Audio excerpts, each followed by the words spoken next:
अब बहुत थकान लग रही है, थोड़ी देर विश्राम करें। हाँ आइए बैठिए, आइए संभल कर आराम से आइए।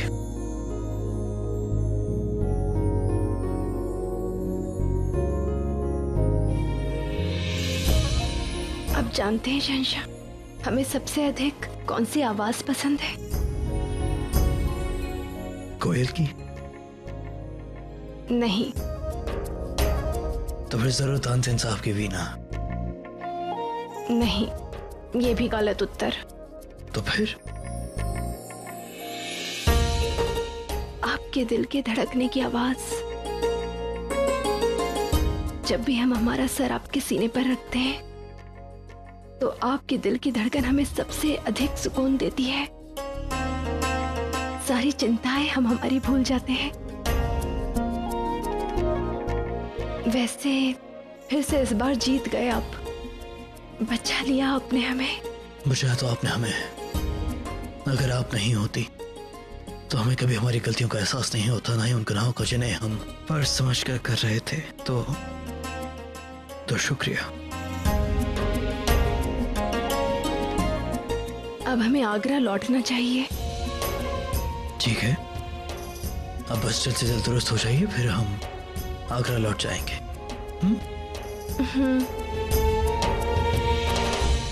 तेरी रहमत का शुक्रिया मालिक।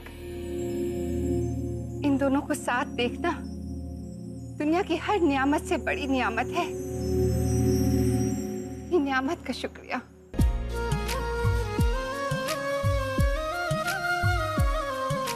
ख्वाबों में हो तुम, दोनों जहां हो तुम, प्यार तेरा जीवन मेरा, जब से पाया साथ ये तेरा, रब भी हो गया मेरा।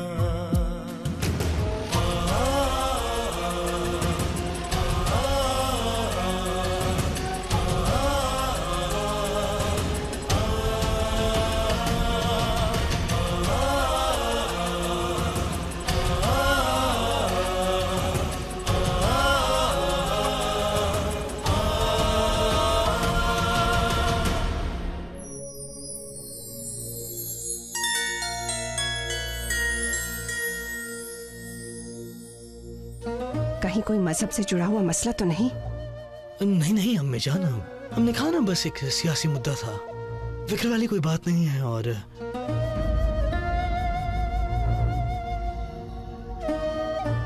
शहंशाह कह रहे थे कि सब कुछ ठीक है, परंतु उनका चेहरा कुछ और ही दिखा रहा था। आज तक ऐसा नहीं हुआ कि महल में होते हुए शहंशाह हमसे शुभ रात्रि कहने ना आए हों। कोई तो बात है जिसकी वजह से शहंशाह बहुत अधिक चिंतित है। हमें उनसे मिलकर बात करनी होगी।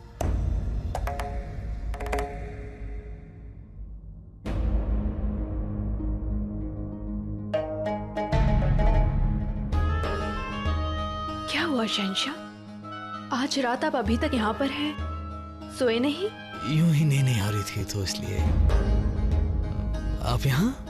क्योंकि हमें इस बात का एहसास हो रहा है कि कोई बात है जो आपको बहुत चिंतित कर रही है। बताइए हमें क्या बात है? नहीं बस नींद नहीं आ रही थी, आप खामखा परेशान हो रही हैं, ऐसी कोई बात नहीं है। नहीं शहंशाह, कोई बात तो अवश्य है, और यकीनन ये बात शाह ईरान के दूतों से जुड़ी हुई है। क्या हुआ आपको? आप तो अपना हर सुख दुख हमारे साथ बांटते हैं, तो फिर ये बात क्यों नहीं बता रहे? बताइए हमें। वैसे ये बात तो आप बिल्कुल ठीक कह रही हैं। शाहरान के एलची ने जिस तरह वो जश्न रोक दिया, वो बात हमें ठीक नहीं लगी, और फिर हमने हमारी सल्तनत में सबको बराबरी का मकाम दिया है। उनका वो बात कहना हमें अंदर तक चुप गया। तो उन्होंने अकेले में आपसे क्या बात की? वो तो बस एक सियासी मुद्दा है, उस बात की फिक्र आप न करें, उसे हम निपटा लेंगे। आप चलें, चढ़कर सो जाइए, वरना आपकी नींद खराब करने का इल्जाम हम पर लग जाएगा। आइए, कोई बात नहीं है, आइए।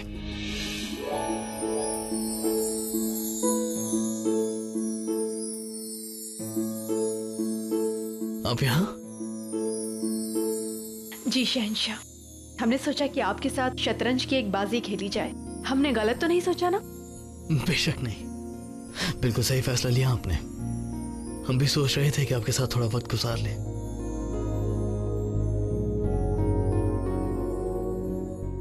शहंशाह, आपको याद है हमारी शादी के दिन क्या हुआ था? ये इस तरह हमारी शादी का दिन आपको अचानक कैसे याद आ गया? और हाँ, हमें सब कुछ याद है। पहले हमने आपके रिवाजों के हिसाब से हमारा निकाह किया था। ये रही हमारी पहली चाल। फिर तो आपको वो 7 वचन भी याद होंगे जो हमने लिए थे। बेशक हैं। पहले हमारा निकाह आपके हिंदू रिवाजों के हिसाब से हुआ था, और तब से लेकर आज तक हमने हर बात उन रस्मों कस्मों के हिसाब से निभाने की कोशिश की है। ये गया आपका मोहरा। कितने झूठे हैं आप शहंशाह। यदि आपको वो 7 वचन याद हैं, तो फिर आपको ये भी याद होगा कि सुख हो या दुख, लाभ हो या हानि, आपने वचन लिया था कि आप अपनी हर बात हमारे साथ बांटेंगे, कुछ नहीं छिपाएंगे। याद है आपको वो वचन? लेकिन मतलब ये कि जो बात आप हमसे छिपा रहे हैं, यदि वो बात किसी बाहर वाले से हमें पता चलेगी तो हमें कितना दुख पहुंचेगा, ये सोचा है आपने?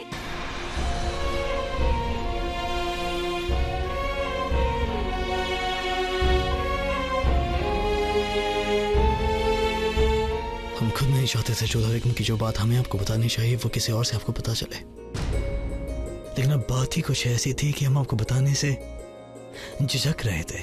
शहंशाह, जो भी बात है आप हमें बताइए, हम सुनने के लिए तैयार हैं। और बात की गंभीरता तो हमें उसी समय पता चल गई थी जब सलीम को खिताब देने से रोका गया था। हम जानना चाहते हैं क्या बात है, बताइए हमें।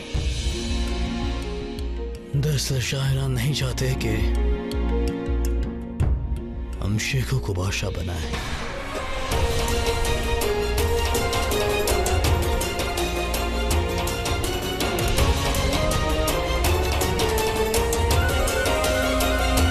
ईश्वर फिर से हमारी परीक्षा ले रहा है। फिर से प्रजा को लेकर एक दुविधा सामने आ गई है। क्या सोचा है आपने? क्या निर्णय लेंगे आप शहंशाह?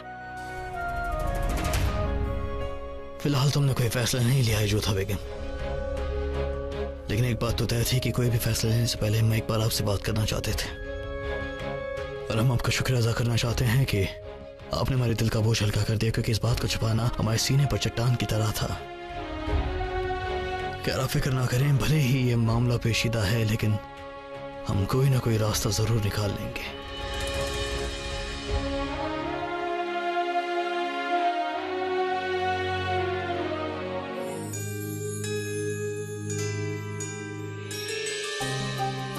कहाँ गई वो?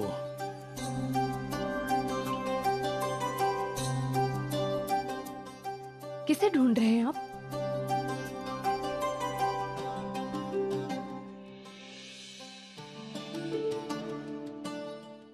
आपकी मुस्कुराहट। इतने गंभीर समय में आप हंसी ठिठोली कैसे कर सकते हैं शहंशाह? और क्या करें जोधा बेगम, एक बार खुद किसी ने हमें समझाया था कि चाहे कितनी तकलीफ क्यों ना हो, कितनी ही मुश्किल का वक्त क्यों ना हो, हमें हर वक्त मुस्कुराते रहना चाहिए, क्योंकि हमारी मुस्कुराहट उस तकलीफ के दौर में हमारी ढाल का काम करती है। और देखिए, ताज्जुब की बात है कि जिसने हमें बात समझाई वो आज खुद उसकी हंसी कहीं गायब हो गई है। देखिए, आपकी हंसी हमारी ताकत है, हमें रास्ता दिखाती है, तो हमसे हमारी ताकत और हमारा रास्ता ना छीने आप। खुदा के लिए, हमारे लिए मुस्कुरा दीजिए, हल्का सा मुस्कुरा दीजिए। बस। ये सब हमारे ही कर्मों का परिणाम है।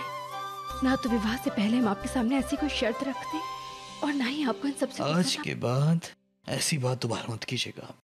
आपने किसी तरह का दबाव नहीं डाला था हम पर। हमारे निकाह के वक्त भले ही कुछ शर्तें आपने हमारे सामने रखी थी, लेकिन आपसे निकाह करने के लिए हमने उन शर्तों को कबूल किया था, और फिर हमने खुद आपको जुबान दी थी कि चाहे कुछ भी हो जाए, हम आपसे आपका मज़हब बदलने के लिए आपको मजबूर नहीं करेंगे, और हमसे हमारी जुबान कोई नहीं छीन सकता है, खुद शाहरान भी नहीं। अगर किसी की गलती है जोधा बेगम, तो वो शाहरान की सोच की है, जोधा बेगम, हमने हमारी सल्तनत में सबको मजहबी आज़ादी दी है। हम किसी से उसकी मजहबी आज़ादी नहीं छीन सकते हैं, ना आपसे ना हमारी आवाम से। अगर हम आज आपका मजहब बदलने के लिए मजबूर करते हैं तो फिर कल हमारी आवाम को कौन रोक पाएगा? और फिर हमारी सल्तनत दारुल सुलह की राह पर चल रही है, दारुल इस्लाम की राह पर नहीं। और ये ईरान नहीं, ये हिंदुस्तान है। यहाँ पहले हमारे मरहूम दादा हुजूर शहंशाह बाबर साहब ने हुकूमत की और उनके बाद मरहूम अपा हुजूर शहंशाह हुमायूं साहब ने।